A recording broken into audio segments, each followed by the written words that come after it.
you are the champ. You are the boss. So when you go home, to have somebody check you. You're at Oh, home. Lord. When she checks me, it's like I don't get it.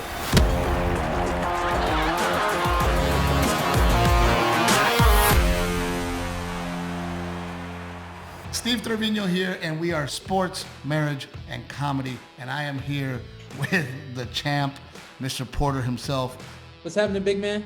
This fight, I mean, how do you prepare for a guy like Crawford? He's undefeated. He's only a year younger than you. You know, here's two guys that are the best. It's unbelievable how you guys match up. You use every experience that you've had. I've been in the ring with the best in this world. You use all of the tools that you have.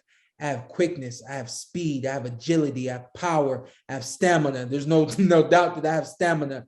I have will, I have grit, might. I mean, I have all of those intangibles that you see and that you don't see.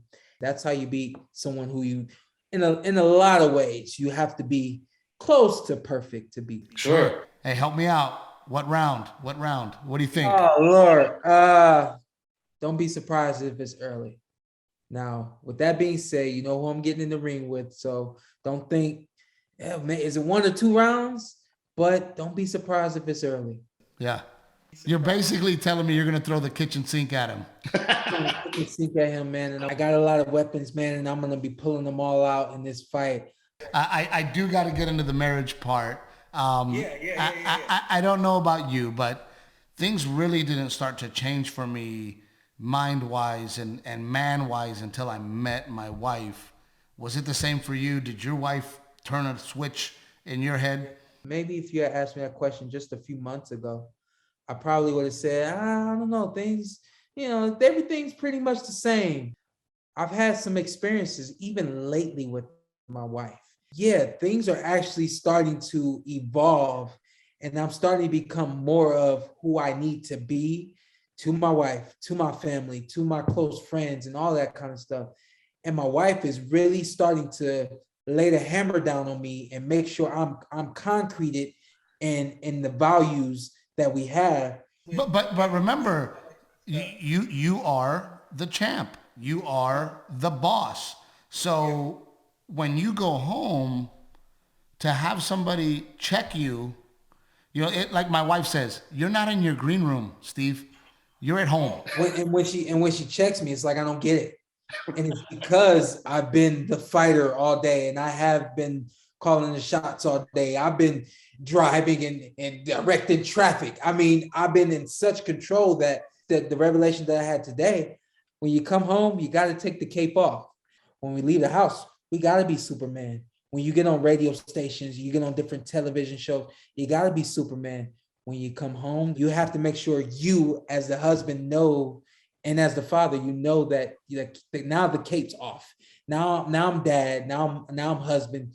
What do you need from me? And I think that in the lives that you and I live, a lot of times we're doing so much for other people that when we come home, sometimes we feel like, okay, now it's your turn. No, absolutely. And I will be watching. I literally checked my schedule to see if I could make this fight, because there's two things I love, man. I love Vegas and I love boxing. And maybe I love Vegas because of boxing, because Dad and I, it was our thing, man. Me and my dad watching boxing, and I was checking the fight. I said, man, if I could fly my dad out there to see this fight ringside, I'm going to go. But unfortunately, I'm working. So yeah, listen, before we get off, before you started comedy, who were you watching that made you say, I want to do that? Eddie Murphy. I had a feeling it was Eddie, but and I'll tell you why, man. As a Latino, as a Mexican American, we didn't have anybody. As a young kid, I didn't have an influence in comedy because there was none of us. So when Eddie Murphy came on the scene, and he's this young, super funny, super dirty, comic, I'm like, oh my gosh, like I want to be that guy. For me, it was Marvelous Marvin Hagler. Remember watching a tape of him, and I literally said, oh Lord, I want to be like that. Well, dude, it has been an absolute pleasure, man, and I'm gonna be watching. Believe me, I might be on stage when you're done, but I will find out what happened. Take care, my man. I'll see you afterwards. How about that?